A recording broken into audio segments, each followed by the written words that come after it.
Eu vivi 70 anos, 50 de jornalismo, Alex, para ver uma das maiores e melhores operações da polícia no combate ao crime organizado que ocorreu ontem nesse país. Nunca, jamais imaginei uma operação com 1.400 agentes policiais, com 350 alvos, em 8 estados diferentes, sem ter vazado. Não, até parece que vazou. Há uma dúvida aí se vazou ou não vazou, porque 8 fugitivos aí não eram esperados. Isso vai ter que se apurar. Agora, não teve fanfarrice, não teve helicóptero da TV Globo, como estava na porta da casa do Lula, esperando o Lula para ser levado para o aeroporto. Não teve alerta para a imprensa. Todo mundo ficou sabendo ao mesmo tempo. Eu me lembro que ontem eu passei isso para o Léo, ele estava no Bom Dia, e eu disse, olha, está ocorrendo isso aí. É uma coisa incrível. E é uma coisa tão incrível, porque pegou o Nicolas. O Nicolas entrou na dança dessa operação. Como é que ele vai explicar todo o ataque que ele fez ao Pix, levando o Banco Central a desistir de fiscalizar a fitness, que acabaram envolvidas nesse crime com o PCC? Agora, graças ao Reimão aqui do Rio, deputado, o Nicolas vai ter que se explicar. Levou em rabeira o Sóstenes. Ou vocês acham que o Sóstenes desistiu da PEC da prerrogativa, que ia dar um habeas corpus preventivo para qualquer político cometer qualquer crime, só por conta da opinião pública? Não, ele ficou com medo porque ele seria envolvido com essa história dos bandidos do PCC, que segundo consta, eu não sei, eu não tenho informações, envolve muitos políticos. A Rita de Cássia fala assim, Léo, gostaria que fosse explicado didaticamente o que é uma fintech.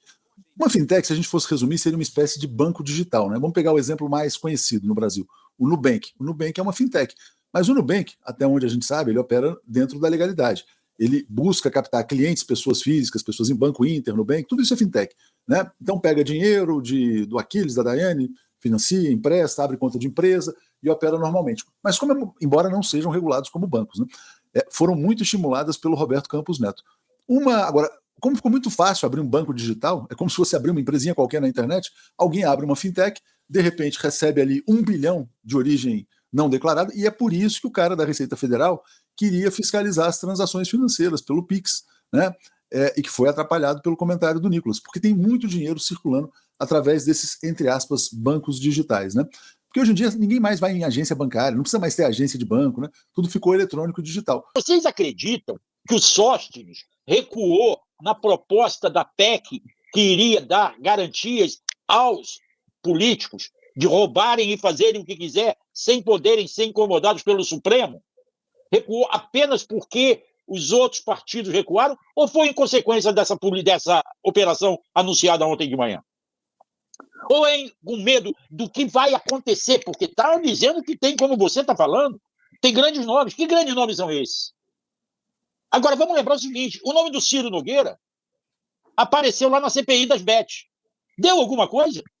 Ou encobriram? Encobriram. Gilberto Geraldi, será que o empenho do deputado Nicolas em atuar contra a fiscalização do Pix teria alguma relação com essa operação?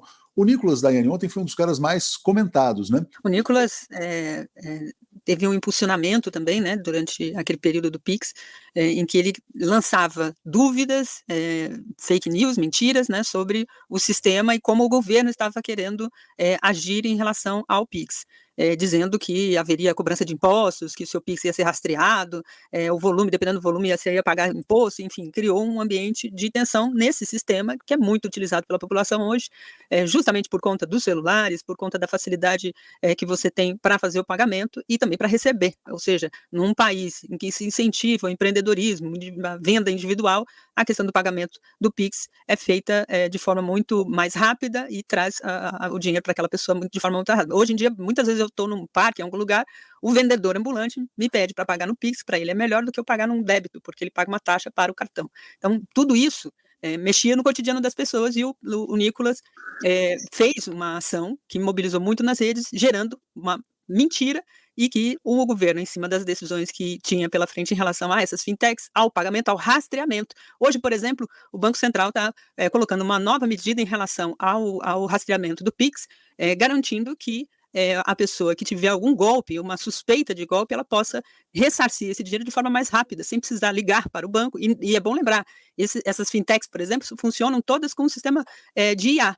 Você não fala com as pessoas. Então, se você tiver um problema numa conta dessas digitais, né, você não consegue falar com o banco, você não consegue falar com o atendente, não consegue ligar nesse banco. Você só consegue fazer isso via aplicativo digitalmente. Então, isso já gerava um problema, e essas situações de golpes no Pix geravam um problema na hora que a pessoa percebia, se dava conta de que era um golpe, e quando pedia o ressarcimento, o dinheiro feito, a transação feita para uma determinada conta já tinha ido para outra e não tinha como rastrear para que fizesse o reembolso. Então, hoje, a partir de hoje, o Banco Central lança um mecanismo que faz um rastreio de onde vai esse dinheiro. Isso também é uma forma de trazer transparência e segurança num sistema que hoje funciona muito digitalmente. As pessoas precisam ter garantias e segurança diante dessas transações.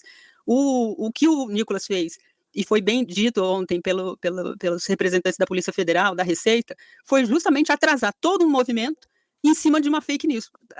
Ação que a cartilha bolsonarista tem lá na sua primeira página, certamente, né? Como lançar uma fake news para prejudicar os inimigos, os adversários, e ao mesmo tempo enganar as pessoas e ganhar engajamento. Ele monetizou o seu conteúdo e em cima disso gerou muitas respostas. Na minha visão, por exemplo, hoje devia ser feito um vídeo naqueles mesmos moldes, né, para que respondesse ao Nicolas. E se fosse juíza, determinava, se tivesse uma ação, claro, não faria isso de ofício, mas determinava que o Nicolas fizesse um vídeo pedindo desculpas por tudo aquilo que ele fez e pedindo aí um caminho de ressarcimento e de indenização por conta de uma multa em cima daquilo que ele fez, porque ele atrasou não só uma investigação, mas também, certamente, muitos dos golpes que aconteceram nesse período foram justamente causados pela sua desinformação, pela sua mentira, pelo seu crime cometido ao longo desse período. Então é bom que se cobre bastante dele, é bom que se faça toda a repercussão em cima do nome dele, porque hoje ele é um personagem da extrema-direita, um jovem, né, personagem da extrema-direita, que circula muito, o nome dele circula muito